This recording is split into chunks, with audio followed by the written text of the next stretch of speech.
街坊們，千祈唔好話走啊！我同你哋講件真事，唔係嚇你哋，真係可以搞砸你嘅出國行程，甚至令你坐監，失咗人身自由嘅那種。前幾日我老伙計佢老豆退休冇嘢做，同老兩口報咗個日本團，諗住出門在外怕唔舒服，將屋企嘅止咳水、助眠藥、感冒藥裝咗滿滿一藥盒，點知喺東京機場安檢，直接被攔咗落嚟，盤問咗3個鐘，最後罰咗好幾千蚊。藥全部被沒收，差啲唔俾上飛機，返嚟同我哋喊住話，一世人都唔敢亂帶藥出國啦。我同你哋講呢個真係唔係個案啊，好多長輩都有個通病，出門旅遊就好似搬屋咁，常用藥恨不得將成個藥箱都塞埋去，覺得有備無患。殊不知你喺屋企當寶嘅救命藥，到咗國外可能就係違禁品。唔好覺得我淨係帶幾粒冇事起，海關唔會同你講情面。每個國家嘅法律標準差天共地，你眼中嘅細藥仔喺人哋嗰度可能就係管控物資、疑似毒品，輕則罰款遣返，重則坐監。到時候叫天不應，叫地不靈，喊都冇用。我做生活妙招呢行咁多年，見得多呢啲黐線事，有帶助眠藥被日本海關扣嘅，有帶強效止痛藥被迪拜海關上手扣嘅，仲有帶止咳糖漿被新加坡罰到見底嘅，全部都係因為唔識規矩，亂帶藥。今日我就唔兜圈唔講廢話，字字珠璣同你哋傾清楚。出國旅遊呢5類藥你敢亂帶，就敢令你跌大跟頭。尤其係屋企有長輩嘅，快啲聽清楚，記牢固，唔好等出咗事先後悔喎。先同你哋交個底，我唔係亂鬥，我專門查過各個國家嘅海關規定，亦都同好多經常出國嘅朋友、做導遊嘅伙計打聽咗，甚至見過海關嘅處罰案例。今日講嘅每一句都係實打實嘅經驗，唔係網上抄嚟嘅空話。你聽我嘅，可以少走99%嘅彎路，保住你嘅行程，仲要保住你嘅人身自由。第一類助眠藥就係我哋長輩常吃嘅那種，年紀大咗，睡眠唔好，尤其係坐長途飛機10幾個鐘頂唔順，總諗住喘2粒，吃咗可以安安穩穩睡一個，覺得有咩問題？大錯特錯。我同你哋講，好多我哋國內隨便可以買到，醫院隨便可以開到嘅助眠藥，喺國外都係嚴格管控嘅硬通貨，管控力度比我哋國內管煙酒仲要嚴。就講日本啦，你哋都知日本規矩多，對助眠藥嘅審核簡直係雞蛋裏挑骨頭。我哋國內常見嘅那種含佐匹克隆、艾司唑崙嘅助眠藥喺日本屬於指定藥品，你如果冇提前向日本厚生勞動省申請許可，哪怕淨係帶1粒過海關被搜出嚟，人哋直接就扣咗你嘅藥，認定你係走私管控藥品，輕則盤問幾個鐘，罰你幾萬日元，重則直接遣返，留低不良記錄，以後再想去日本門都冇。仲有新加坡嗰個更係狠角色，對助眠藥嘅容忍度幾乎為零。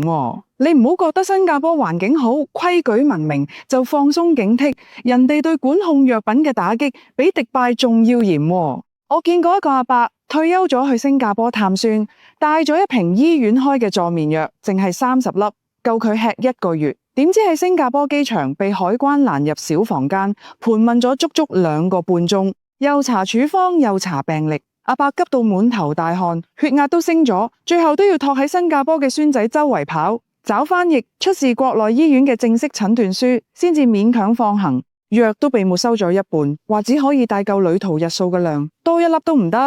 可能有人會講，我帶嘅係醫生開嘅藥，又唔係違禁品，點解扣我？我同你哋講，海關唔理你係唔係醫生開嘅，只看你有冇符合人哋國家嘅規定。你喺屋企吃住冇事，唔代表喺國外都冇事。每個國家嘅藥品管控標準唔一樣，呢個就係規矩，你要遵守，唔係就會跌跟頭。所以我同你哋話重點，要是真係離唔開助眠藥，非帶不可。記住3點，少1點都唔得。第一，處方單原件一定要隨身帶，複印件都唔得。呢個係證明你合法用藥嘅唯一憑證，上面要有醫生嘅簽名、醫院嘅蓋章，寫清楚你點解要吃呢種藥，吃幾多劑量，缺一不可。第二，藥量唔好貪多，計好你出門嘅日數，比如你去10日帶15粒，多帶3-5粒備用就夠，唔好一裝就裝1瓶，人哋一睇就懷疑你係嚟倒賣嘅。第三，千祈唔好分裝，唔好覺得你些五顏六色嘅分裝盒好看，方便你將藥溝出嚟裝進去，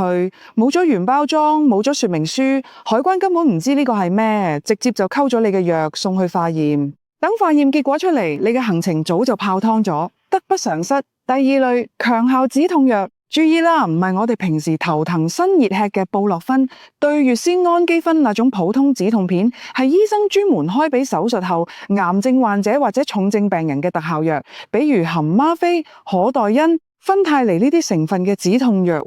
呢啲藥喺屋企係減輕病人痛苦嘅救命藥。到咗有些國家，直接就同毒品掛鈎，碰都唔可以碰，尤其係中東嘅國家。比如迪拜、沙特、卡塔爾呢啲地方對毒品及其衍生物嘅管控嚴到離譜。我同你哋講，嗎啡呢樣嘢喺呢啲國家，不管你係用來治病還是做咩，只要你身上有，哪怕淨係幾粒，冇提前報備，直接就認定你係持有毒品，觸犯刑法，輕則罰款幾十萬，重則坐監，甚至可能被驅逐出境，終身禁止入境。我聽過最極端嘅一個案例，有個旅客因為做咗手術，恢復期需要吃強效止痛藥，醫生開咗10粒俾佢，佢諗住出國旅遊就帶喺身上，冇提前問迪拜海關嘅規定，亦都冇帶翻譯版嘅診斷書，點知喺迪拜機場安檢被搜出嚟，海關直接上手扣，將人帶咗走，最後罰咗佢5萬迪拉姆。差唔多相當於8萬人民幣，仲被遣返回國，留低咗刑事記錄，一世人都唔可以去中東任何一個國家啦。可能有人會講，我有醫生嘅證明，仲唔得咩？我同你哋講唔得。喺呢啲中東國家，海關唔認你國內嘅醫生證明，除非你有翻譯成當地語言、阿拉伯語或者英文嘅正式診斷書，而且提前聯繫中國駐當地嘅領事館，報備藥品嘅名稱、劑量、用途，得到許可，唔係人哋根本唔買賬。所以我嘅建議係呢類強效止痛藥能唔帶就唔帶，真係出門在外腰酸骨痛、頭疼身熱，帶啲普通嘅止痛片就得，比如布洛芬，全世界通用，而且大部分國家都允許帶，實在唔得，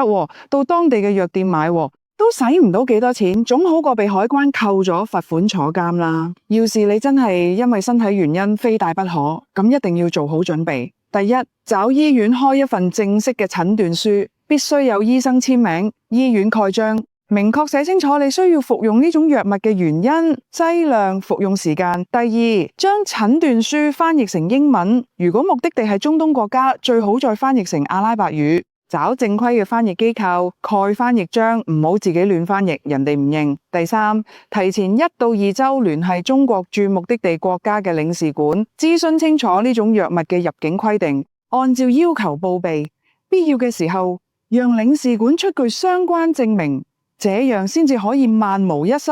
第三類，調理情緒、精神類嘅藥物。而家生活壓力大，唔單止年輕人有焦慮、抑鬱嘅問題，好多退休嘅長輩因為子女唔喺身邊，或者生活習慣改變，亦都會服用一些抗焦慮、抗抑鬱嘅藥物，比如社曲林、氟西汀呢啲，仲有一些調節神經、平復心情嘅藥。好多人覺得呢個係細藥，帶出去冇關係，其實呢度面嘅坑比助眠藥仲多。我同你哋講，好多我哋國內常見嘅精神類藥物，喺一些國家被列為1級管控藥品，同毒品同等對待。比如有些調節神經嘅藥裏面含有安定類成分，喺加拿大、澳大利亞冇提前申請許可，帶1粒入去就屬於違法，輕則罰款，重則拘留。唔好覺得呢個同你冇關係。我見過一個阿姨退休咗去加拿大探女，平時有啲焦慮，醫生開咗調節情緒嘅藥俾佢，佢冇當回事，帶咗一瓶。點知喺溫哥華機場被海關扣咗，海關話佢帶嘅藥係管控精神藥品，冇報備，要罰款，仲要拘留，最後都要佢個女託人找律師，出示國內嘅處方同診斷書，折騰咗好幾天，先至將人放出來，藥都被沒收咗，好好嘅一趟探親之旅，全部被搞砸咗。呢度面最容易踩嘅坑就係分裝藥品。好多長輩覺得精神類藥物唔好意思俾人睇到，就將藥摳出嚟，裝進冇標籤嘅細瓶仔裏或者分裝盒裏，覺得這樣隱蔽，殊不知呢個係最蠢嘅做法。海關見到呢種冇標籤冇包裝嘅藥仔，根本唔知係咩，直接就會當成可疑物品送去化驗，呢個化驗少則幾個鐘，多則一兩日，你嘅行程就徹底耽誤咗，而且仲可能被懷疑係喺當地非法買賣藥品，麻煩就大咗喎。所以帶呢類藥，記住兩個重點：第一，絕對唔可以分裝，必須保留原包裝，說明書都要隨身帶，原包裝上嘅藥品名稱、成分、用法、用量都要清晰可見，這樣海關一睇就知係咩，減少不必要嘅麻煩。第二，處方單同英文翻譯版必須帶齊，最好再帶一份醫院出具嘅用藥說明，寫清楚你服用呢種藥物嘅時間、劑量以及點解需要服用，避免海關產生懷疑。第三，藥量唔好多帶夠自己旅途期間吃嘅就得，唔好帶一整瓶，人哋會覺得你係嚟倒賣嘅，到時候講都講唔清。第四類，最容易被忽視嘅止咳糖漿，我同你哋講呢個係最慳人嘅一類藥。好多長輩覺得喉嚨唔舒服，飲啖止咳糖漿有咩大不了，帶一瓶出門方便又好使。殊不知呢樣嘢好多國家都嚴令禁止，帶出去就係罰款、沒收，甚至被盤問。關鍵問題出喺可待因呢個成分上。可能好多長輩冇聽過呢個詞，我同你哋通俗啲講，可待因係鴉片嘅一種衍生品，屬於麻醉類成分。雖然喺我哋國內好多止咳糖漿裏都有呢個成分，用來強效止咳，但是喺國外，比如新加坡、日本、澳大利亞，呢種成分係被嚴厲打擊嘅，屬於管控成分，冇許可帶少少都唔得。我親眼見過一個旅客喺新加坡機場，因為隨身帶咗一瓶國內醫生開嘅止咳糖漿，淨係100毫升，裏面含有可待因，點知被海關攔咗落嚟，罰款5000新元，差唔多相當於2.5萬人民幣。藥被沒收咗，仲被盤問咗1個多鐘，耽誤咗登機，最後只可以改簽，又多使咗好多錢，真係黐線到冇朋友。仲有一個阿姨去日本旅遊，帶咗一瓶止咳糖漿，覺得係中成藥，成分安全，點知喺機場被搜出嚟，海關話裡面含有可待因，屬於違禁品，要沒收，仲要罰款。阿姨同海關解釋話呢個係自己飲嘅，冇用，最後都要罰咗2萬日元，先至勉強放行。好好嘅心情，全部被搞壞咗。其實我同你哋講，止咳藥有好多替代品，根本冇必要帶止咳糖漿出國。如果你出國期間淨係輕微咳嗽、喉嚨唔舒服，去當地嘅超市或者藥房買你種不含可待因嘅潤喉糖、薄荷糖或者普通嘅止咳含片就可以緩解，而且仲唔使擔心被海關扣。如果咳嗽比較嚴重，需要吃藥，亦都可以去當地嘅藥房找醫生開處方，買當地允許嘅止咳藥，比帶國內嘅止咳糖漿安全多咗。要是你實在覺得屋企嘅止咳糖漿好使，非帶不可，咁一定要注意2點。第一，量要少，只帶1小瓶，夠你旅途期間飲嘅就得，唔好帶一整瓶，越多越容易被查。第二，必須帶醫生嘅診斷書，寫清楚你點解需要飲呢種止咳糖漿，以及糖漿嘅成分，最好有英文翻譯版，這樣海關先至信你係自己用，唔係用來做其他嘢。第5類，感冒藥，尤其係那些藥名裏帶麻、黃嘅感冒藥，呢個係最容易被長輩忽略嘅一類藥。好多長輩覺得感冒藥係家常便飯，出門帶幾盒，預防感冒天經地義。殊不知呢度面嘅麻黃素成分喺好多國家都係管控嘅重點，甚至被當成製造違禁物品嘅原材料帶出去，輕則被沒收，重則被拒絕入境。我同你哋講，麻黃素呢樣嘢喺我哋國內係用來緩解鼻濕流鼻涕嘅，好多常見嘅感冒藥你都有，比如某些複方感冒藥、中成藥感冒藥，但是喺國際上，麻黃素係製造冰毒嘅重要原材料，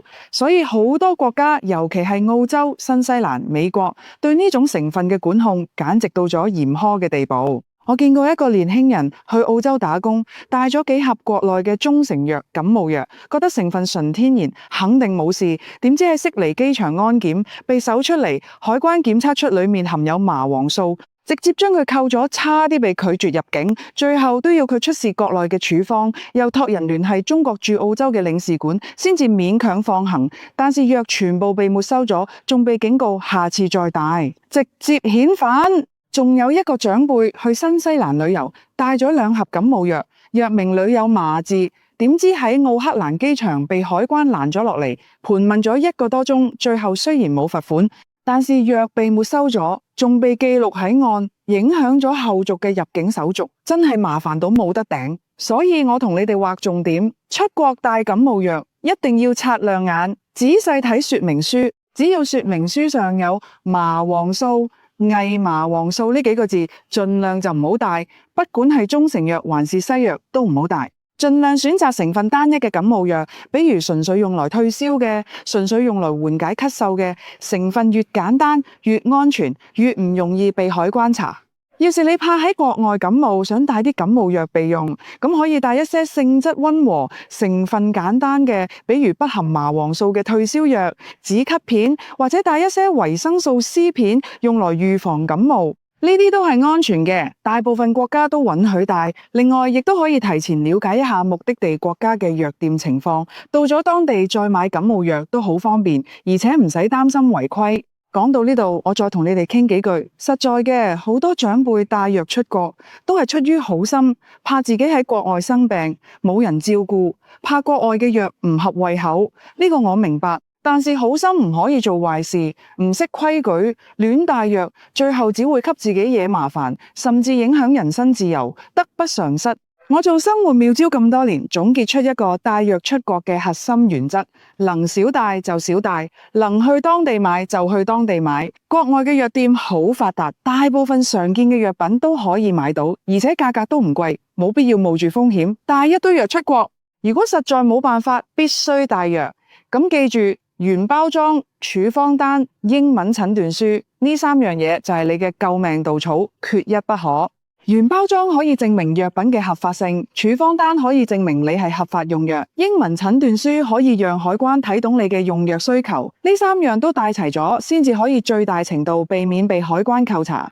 唔好覺得麻煩，比起喺國外機場被攔落嚟、被罰款、被拘留、被遣返，甚至面臨牢獄之災，呢啲準備工作真係唔算咩。你諗下，開開心心出門旅遊，本來係件開心嘅事，結果因為帶錯藥，被折騰到焦頭爛額，甚至耽誤行程，多唔值啊！仲有一點我必須提醒你哋，千祈唔好抱有僥倖心理。好多長輩覺得我淨係帶幾粒，海關查唔到。我同你哋講，而家海關嘅安檢比你哋想象中嚴格多咗，X 光機一掃，咩藥都可以查出來。唔好諗住懵運過關，一旦被查，後果不堪設想。另外，不同嘅國家藥品管控規定唔一樣，比如日本對助眠藥嚴，迪拜對強效止痛藥嚴，澳洲對麻黃素嚴，所以你哋出國前一定要提前查一下目的地國家嘅海關規定，或者聯繫中國駐當地嘅領事館，諮詢清楚哪些藥可以帶，哪些藥唔可以帶，帶幾多合適，提前做好準備，先至可以萬無一失。我再同你哋講幾個真實嘅案例，都係我身邊發生嘅，唔係亂係，你哋聽下就知有多嚇人啦。我老鄰居張阿伯舊年去泰國旅遊，帶咗一瓶助眠藥，冇帶處方單，亦都冇報備，點知喺曼谷機場被攔落嚟，罰款3000泰銖，差唔多相當於600人民幣。藥被沒收咗，仲被盤問咗2個鐘，差啲趕唔上飛機。仲有我朋友嘅媽媽去美國探仔，帶咗幾盒含麻黃素嘅感冒藥，點知喺洛杉磯機場被沒收，被警告。幸好冇罰款，唔係就虧大咗。街坊們出門在外，平安最緊要，尤其係長輩們辛辛苦苦一世人，退休咗想出去睇下世界，唔好因為帶錯藥搞砸成個行程，甚至惹上麻煩。今日我同你哋傾嘅呢啲都係實打實嘅經驗，冇一句廢話，每一句都係為你哋好。希望你哋可以記牢，可以轉發俾身邊嘅老伙計，讓更多人知道出國帶藥千祈唔好亂帶，避開呢5類藥，做好準備，先至可以開開心心出門，平平安安返屋企。最後再強調一遍，帶藥出國，記住3句話：唔貪多，唔分裝，帶齊證明。能唔帶就唔帶，能當地買就當地買，唔好抱僥倖心理，唔好嫌麻煩，規矩記喺心入面，先至可以避免踩坑。祝所有長輩們出國旅遊，旅途愉快，平安順遂，每一次出行都可以順順利利，開開心心。